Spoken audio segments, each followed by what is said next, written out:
আছে কিয় কান্দি আছে কোনে বুকু ধৰিছে পুলিচ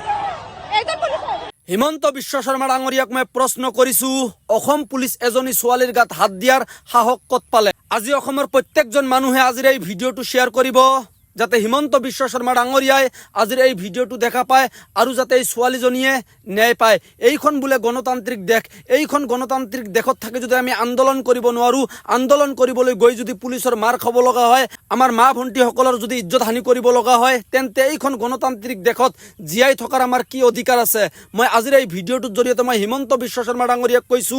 যিজন পুলিচে এই কুকাণ্ড কৰিছে এইজন পুলিচক গ্ৰেপ্তাৰ কৰি চাকৰিৰ পৰা বৰখাস্ত কৰি যাৱজ্জীৱনৰ কাৰণে জেলত ভৰাই দিয়ক তো গাইজ আজিৰ ভিডিঅ'টো এইখিনিয়ে ভিডিঅ'টো ভাল লাগিলে ফেচবুক পেজটোত ফ'ল' কৰি ভিডিঅ'টো এটা শ্বেয়াৰ কৰি মোৰ লগত থাকিব আপোনালোকে ভিডিঅ' চাই কিন্তু ফ'ল' নকৰে আপোনালোকে যদি ফ'ল' কৰি ৰাখে মোৰ যিকোনো ভিডিঅ' আপোনালোকে ফাৰ্ষ্ট টাইম পাব তো যাৰ কাৰণে আপোনালোকক কৈছোঁ আপোনালোকে পেজটো ফ'ল' কৰি ৰাখিব